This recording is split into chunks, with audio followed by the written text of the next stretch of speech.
Antes de iniciar a minha intervenção intitulada Ensinar e Aprender no Ensino Especializado de Música, uma rede diferenciada e interdependente de problemáticas, gostaria de felicitar a organização do segundo Congresso do Ensino Artístico Especializado, Teoria e Prática pela sua concretização, atendendo que, do meu ponto de vista, é um congresso importante no contexto do ensino artístico em Portugal. E esta minha intervenção parte de um texto, um trabalho, escrito em 2015, mas que ainda hoje se encontra atual, que dizia assim: a música é muito mais do que aquilo que contém os programas curriculares dos cursos de ensino artístico. Os professores de música devem perder o medo a romper esquemas e a quebrar as rotinas das aulas de instrumento, para tentar que sejam algo que toque os alunos naquilo que de melhor eles têm. As crianças do século XXI não são iguais às do século XX. Não será necessário rever algumas práticas pedagógicas? Não será necessário preparar os professores de instrumento de outra maneira? E esta intervenção, esta escrita de 2015, enfim, tem 7 anos com mais 7 anos mas, apesar deste tempo, ainda me parece muito relevante uma forma de interrogar e de pensar o ensino artístico especializado de música. E, neste sentido, ela interpelou-me e foi uma das que esteve, enfim, que fez com que eu desenvolvesse um trabalho, estou a desenvolver ainda um trabalho de análise de um conjunto de teses de mestrado elaboradas entre 2010 e 2020, diferentes instituições do ensino superior politécnico e do ensino superior universitário. É uma investigação que assenta numa metodologia qualitativa, em que tive aqui vários tipos de critérios para escolher as teses, nomeadamente instrumental, diferentes tipos de instrumentos, institucional, diferentes tipos de instituições, etc. E também o trabalho subjacente à análise destas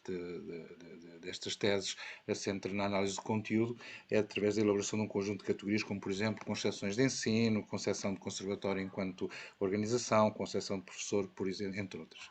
E esta minha intervenção vai estar organizada em 3 momentos, tendo em conta também, enfim, as limitações compreensíveis do tempo. Num primeiro momento, de uma forma muito sintética, dar algumas ideias, uma ideia central teórica em torno da qual centro o meu olhar nesta análise. Em segundo lugar, apresentar as 5 grandes problemáticas que identifiquei até o momento e, por último, as breves considerações finais. Uma ideia central, no meu ponto de vista, que é isto de ensinar e aprender o instrumento no século XXI,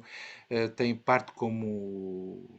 centro, tem como ponto de partida, o pensar a educação e a formação artística situada entre diferentes tipos de subjetividades e diferentes tipos de saberes.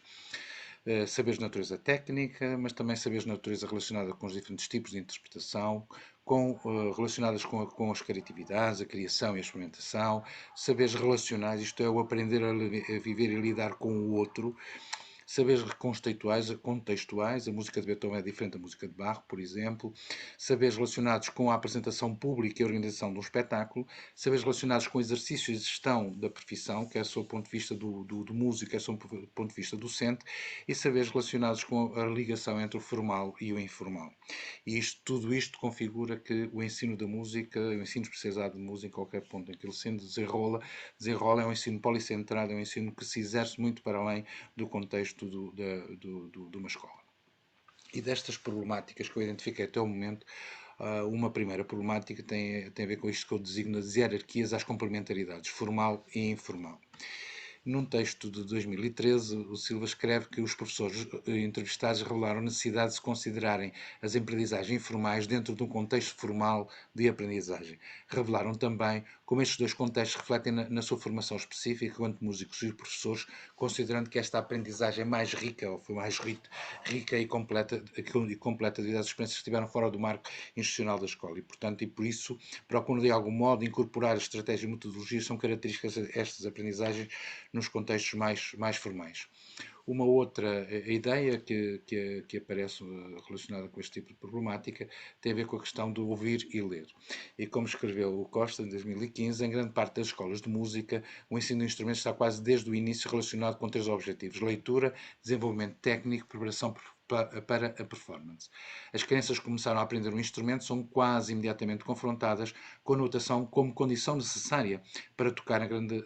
parte da aula é passada em frente a uma partitura. Mesmo que a criança estude em casa de ouvido ou de memória, nem todos os professores permitem que não utilize a partitura não. Isto aqui revela um elemento muito importante desta crítica digamos, aquilo que eu designei num trabalho já com muitos anos, que era o peso das partituras na aprendizagem musical e a importância de se ligar aqui com a memória, se ligar aqui com a questão do ouvido. Uma outra terceira coisa relacionada com esta primeira grande problemática das hierarquias e complementaridades, esta é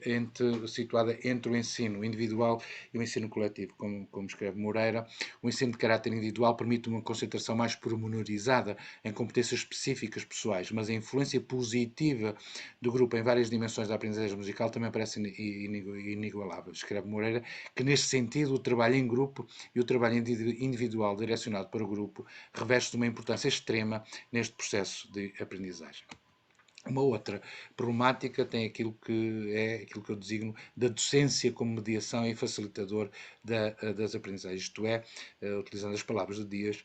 que o professor contemporâneo já não é aquele professor que no processo de ensino apenas se limita à transmissão do conhecimento. Ao mesmo tempo, o aluno e o seu processo de aprendizagem não se limita à recepção desse conhecimento. Assim, hoje em dia, o professor deve estar consciente de que o seu papel no ensino é o facilitador da aprendizagem, servindo de mediador entre os conteúdos e toda a atividade construtiva dos alunos. Portanto, esta ideia aqui interessante de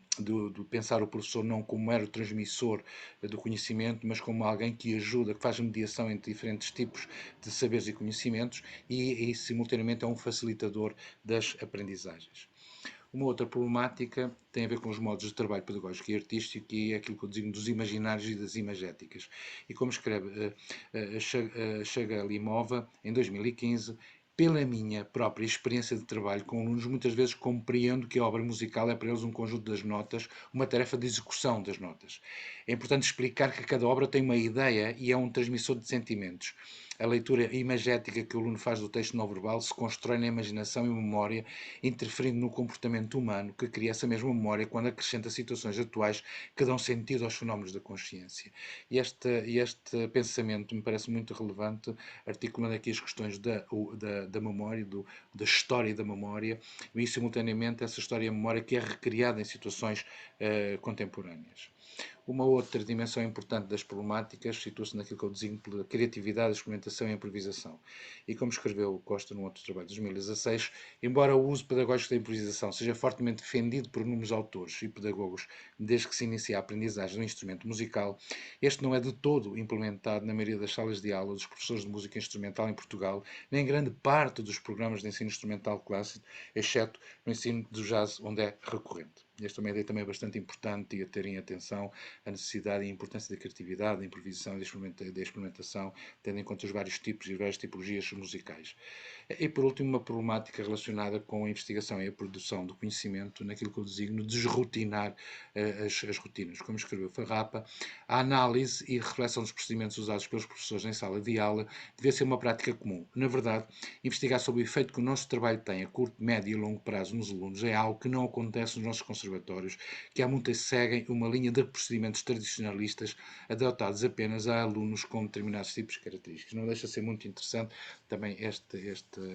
citação, tendo em conta aqui a importância da investigação e da reflexão como modos de desrotinar as rotinas, como eu escrevi, e de procurar encontrar outros polos de trabalho com as crianças e com os jovens. E, para concluir, cinco grandes ideias que posso retirar para já destas problemáticas. Uma primeira ideia tem a ver com os diferentes tipos de problemáticas que apresentei e que identifiquei até o momento, cruzam dimensões muito diferentes, interdependentes, de natureza política, pedagógica, organizacional, profissional e artística, e que configura que ensinar e aprender a tocar um instrumento constitui-se como uma atividade complexa e policentrada e que advém e cruza também ele próprio diferentes tipos de dimensões e de procedimentos que devemos ter em conta e que policentramento este, digamos assim, que não está centrado exclusivamente na sala de aula, nas conservatórios e academias, mas todo num espaço, em todo um território onde a criança e os jovens desenvolvem a sua atividade. Por outro lado, os desafios formativos, sociais e culturais que se colocam aos conservatórios e academias na segunda década do século XXI implicam, do meu ponto de vista, a reconfiguração de práticas e de modalidades de formação e de organização do trabalho formativo, formativo e de carreira docente que estejam mais consentâneos com as complexidades dos tempos atuais e, deste ponto de vista, digamos, a investigação e a produção de conhecimento teórico, artístico e prático afigura-se como uma modalidade importante para contrariar as rotinas e encontrar novos reencantamentos com os mundos imaginários, com os mundos artísticos, com os mundos sociais e os mundos culturais, etc. E que nestes novos reencantamentos há aqui a relevância das comunidades práticas artísticas, de que fala a Wenger, que cruzam saberes, culturas e estéticas, porque, como escreveu Colin Durand em 2003, perdão, a qualidade da experiência musical é tão poderosa e nem sempre pode ser planeada em termos de aprendizagens prescritivas ou medida em testes, como é esperado nos contextos educativos mais formais. E esta natureza do ato criativo, a divergência, o maravilhamento inexplicável. A atividade musical e artística ajuda-nos a construir sentidos para o nosso mundo e, como seres humanos, como uma atitude comum com o mundo. Deixemos que mais vezes isto aconteça. Muito obrigado.